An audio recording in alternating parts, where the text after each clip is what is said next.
Welcome to DV Details, and today we're going to be showing you how to deep clean an engine bay safely, effectively, and get it looking as great as possible. There's no denying it's super chilly, super cold, so let's get cracking and get this engine bay looking sweet. Most of today's new engine bays come with splash-proof covers, so they are actually designed to have the bonnet lifted up, so if you were to break down on the motorway, that none of the main areas are going to have any issues with water ingressing into the connections. So with this being said, the spray down of water can be a metre or so away, a light rinse down, and we can get the chemicals agitating to get this looking nice and sweet.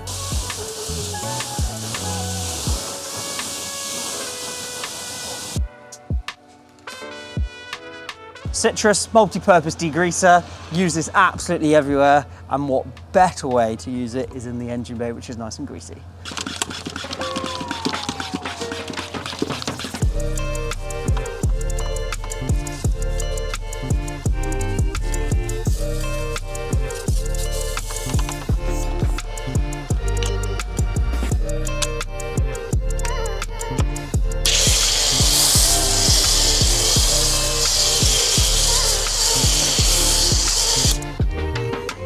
Leave that to dwell for 2 to 3 minutes just to let the chemicals break down the dirt, and we'll get scrubbing with the brushes.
After a good rinse down, we can take a good look around all like the grubbier, dirty, greasy areas as to whether it needs a tar and glue remover before we dress the engine bay plastics to make them look super sheeny.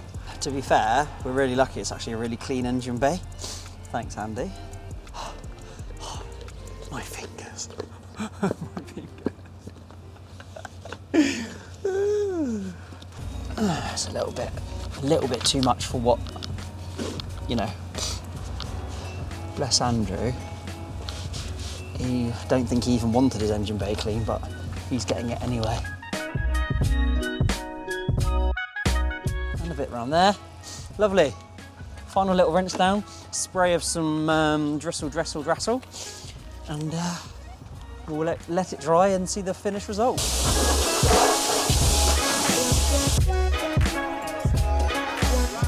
This is, despite the wrong looking bottle, vinyl and rubber care from Auto Glim. The great thing with this stuff is that you can dilute it down 50-50 and make the 5 litres into 10 litres, and it goes a really long way. I like to isolate where I spray this dressing just because it is silicone based and it can make a mess and land on everything and make your life a bit of a nightmare. So as my rule of thumb, I don't like to use anything on the scuttle panel because it can land on the windscreen. So I just like to keep it in the main engine bay here, and just a little bit of overspray on the edges to kind of keep it look uniform. Keep it looking uniform.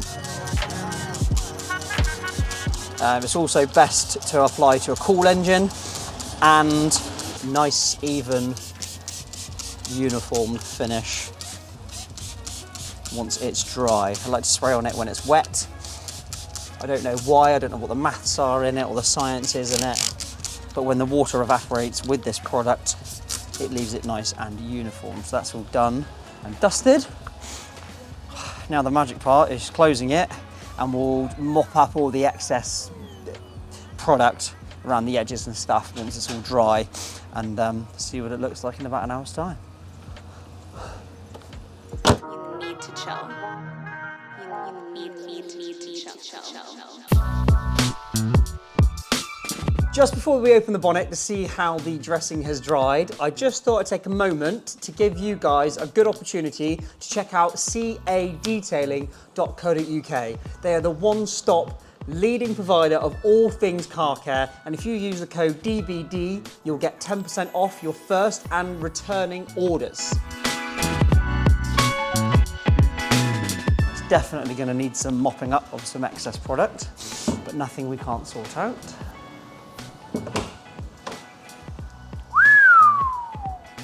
There we go, nice.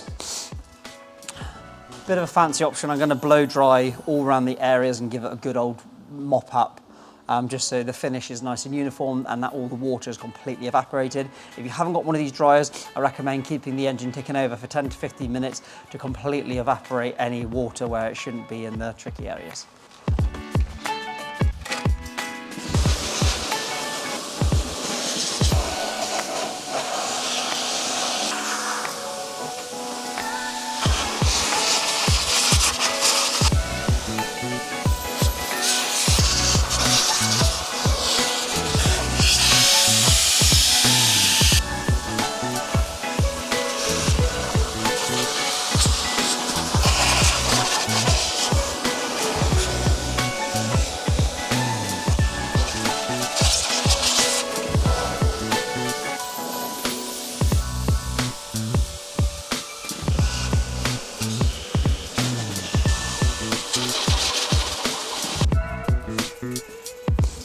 Final little mop up.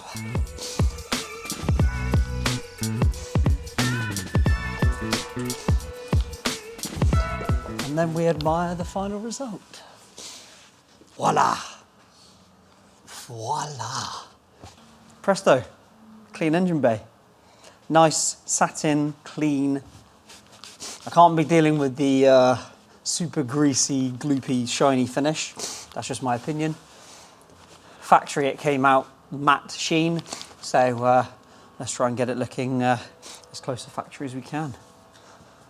Whew.